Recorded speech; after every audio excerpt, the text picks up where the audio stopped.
नमस्कार दोस्तों, आज बिहार की धरती से उठने वाला एक सवाल पूरे देश के कानों में गूंज रहा है। यह सवाल किसी मंच से नहीं उठा, यह सवाल किसी प्रेस कॉन्फ्रेंस से नहीं निकला, यह सवाल उस घर के अंदर से निकला है जहां कभी शाम होते ही डर का सन्नाटा पसर जाता था। यह सवाल उस मां की आंखों से टपका है जो रोज अपने पति के कदमों की आहट सुनकर कांप जाती थी। यह सवाल उस बच्चे की खामोशी से निकला है जो पूछना चाहता था लेकिन बोल नहीं पाता था कि पापा हर शाम बदल क्यों जाते हैं। बिहार में शराबबंदी का फैसला कोई राजनीतिक प्रयोग नहीं था, यह फैसला एक सामाजिक चीख का जवाब था। साल 2016 से पहले बिहार के हजारों गांवों में शराब सिर्फ बोतल नहीं थी, वह गरीबी का रास्ता थी, वह हिंसा का बहाना थी, वह परिवारों के टूटने की वजह थी। मजदूरी की कमाई बच्चों की पढ़ाई में नहीं बल्कि ठेके पर खर्च हो जाती थी। घर में राशन कम पड़ता था, इलाज टल जाता था और गुस्से से भरे हाथ घर के भीतर आग बरसाते थे।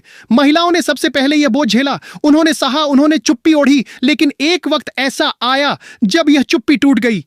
गांव-गांव से आवाज उठी कि अब और नहीं, अब इस जहर को रोका जाए। और यहीं से शराबबंदी की कहानी शुरू होती है। बिहार सरकार ने जब शराब पर पूरी तरह रोक लगाने का ऐलान किया तब यह फैसला आसान नहीं था। सरकार जानती थी कि यह कदम विवाद खड़ा करेगा, सरकार जानती थी कि राजस्व जाएगा, सरकार जानती थी कि कानून व्यवस्था पर दबाव पड़ेगा। लेकिन सरकार ने यह भी देखा था कि अगर कुछ नहीं किया गया तो समाज का ताना बाना और कमजोर हो जाएगा। शराबबंदी लागू हुई और इसके साथ ही बिहार की फिजा में एक बदलाव महसूस किया गया। कई गांवों में शामें पहले से ज्यादा शांत लगने लगीं। कई घरों में पहली बार महीने के आखिर में पैसे बचने लगे।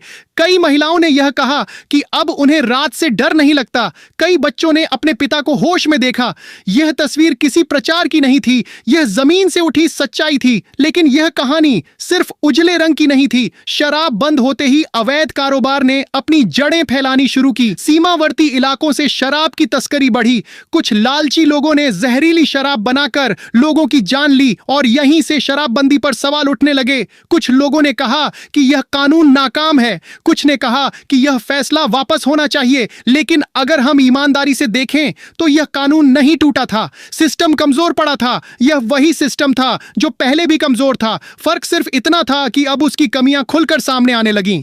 बिहार में शराबबंदी ने यह साफ कर दिया कि अगर कोई बड़ा सामाजिक फैसला लिया जाता है तो उसे सिर्फ कानून से नहीं बल्कि मजबूत निगरानी, इलाज और समाज की भागीदारी से संभालना पड़ता है। अब सवाल यह उठता है कि बिहार ही क्यों सिर्फ बिहार ने यह बोझ उठाया, क्यों बाकी राज्य पीछे हट गए? इसका जवाब सीधा और कड़वा है। पैसा शराब कई राज्यों के लिए खजाना है। उसी पैसे से सड़कें बनती हैं, उसी से सरकारी योजनाएं चलती हैं, उसी से चुनावी वादे पूरे होते हैं। बिहार ने यह जोखिम उठाया और उसकी कीमत भी चुकाई। लेकिन बिहार ने यह भी दिखाया कि अगर नीयत साफ हो तो समाज में बदलाव संभव है। आज भी बिहार की हजारों महिलाएं शराबबंदी के पक्ष में खड़ी हैं क्योंकि उन्होंने अपनी जिंदगी में फर्क महसूस किया है। वे आंकड़ों की नहीं, अनुभव की बात करती हैं। वे बताती हैं कि कैसे पहले घर में हर दिन तनाव होता था और कैसे अब हालात बदले हैं। हालांकि यह भी सच है कि बिहार में शराबबंदी को लेकर कानून का डर कभी-कभी आम आदमी पर भारी पड़ गया। कई गरीब लोग छोटी गलतियों में जेल पहुंच गए और इससे कानून के मानवीय पक्ष पर सवाल खड़े हुए।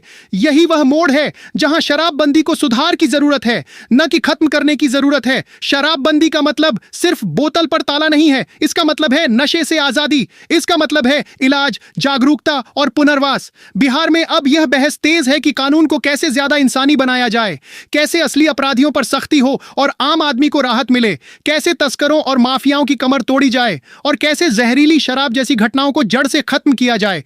यह बहस जरूरी है क्योंकि शराबबंदी कोई पत्थर की लकीर नहीं है, यह एक चलती प्रक्रिया है।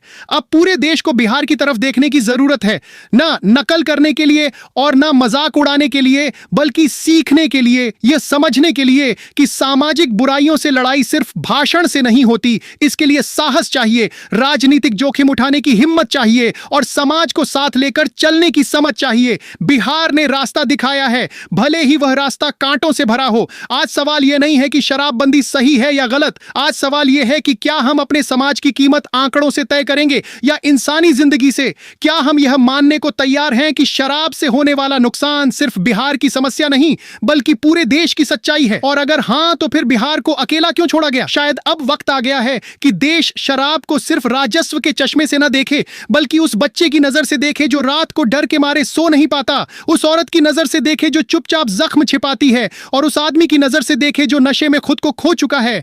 बिहार की शराबबंदी ने यह सवाल खड़ा कर दिया है कि विकास का मतलब सिर्फ पैसा नहीं होता, विकास का मतलब सुरक्षित घर, सम्मानजनक जीवन और डर से मुक्त समाज भी होता है। बहस चलती रहेगी, आलोचना होती रहेगी, लेकिन बिहार की इस कहानी को सिर्फ कानून की नजर से नहीं बल्कि इंसान की नजर से देखना जरूरी है, क्योंकि जब कोई समाज अपने सबसे कमजोर लोगों के लिए खड़ा होता है तभी वह मजबूत कहलाता है, और शायद यही शराबबंदी का सबसे बड़ा संदेश है।